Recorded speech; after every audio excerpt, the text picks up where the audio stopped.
Hey everybody, it's Mrs. Golding. I am working on Math Packet page 7, problem 2. And in this problem, we've got some vocabulary that's important. So this is saying we have two function tables that show Karen and Jerry's run times. Karen and Jerry are arguing about who ran 7 miles faster.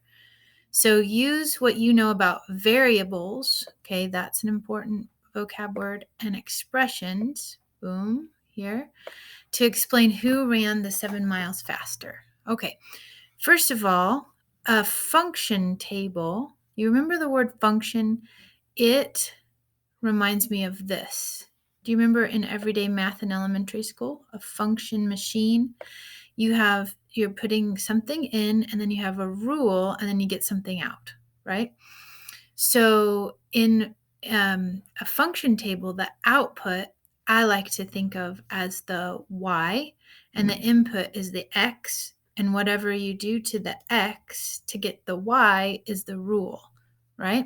So notice on here on this slide, I changed time and distance, the miles and time that is on your paper, to be more like what we've talked about in the past with x and y, where x is my independent variable and y is my dependent variable, right?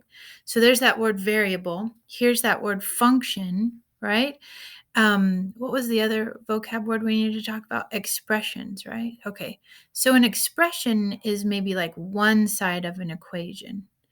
An expression is one side of an equation, right? Because an expression has a variable and it has at least one operation. Well, in this example right here, y equals kx, kx is what operation? It's multiplying, right? This is something you'll use in 7th grade. It represents what's called a proportional relationship, where k is equal to something called the constant of proportionality. And that's just a giant word for slope or rate of change. So let's see what the rate of change is down here. And I'm kind of using these words that you'll get to in 7th grade, but hopefully this will help you kind of see. I added some values here for Karen.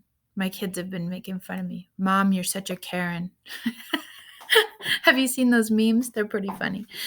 How, if I'm just looking at Karen all by herself, what if she were to go 0 distance, how much time would that take her? It would take her 0 minutes, right? That's what makes this a proportional relationship, because if I were to graph these points, it goes through the origin, or 0, 0. Okay, I'm going to speed ahead here. Speed is distance divided by time, right?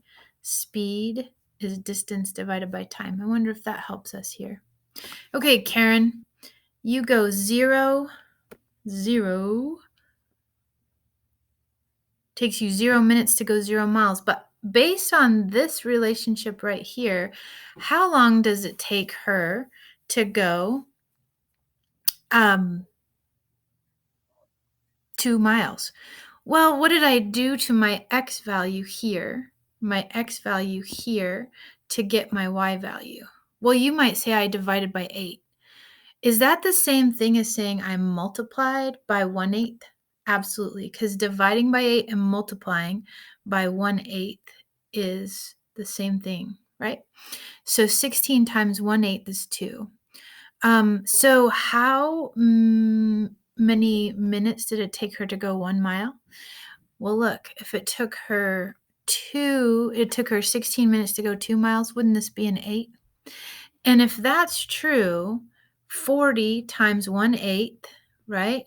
Or 1/8 of 40, of means multiply, or 40 divided by 8 is 5. Well, is that the same thing as taking 5 times 8 to get 40, 2 times 8 to get 16, 7 times 8 gives me 56, right?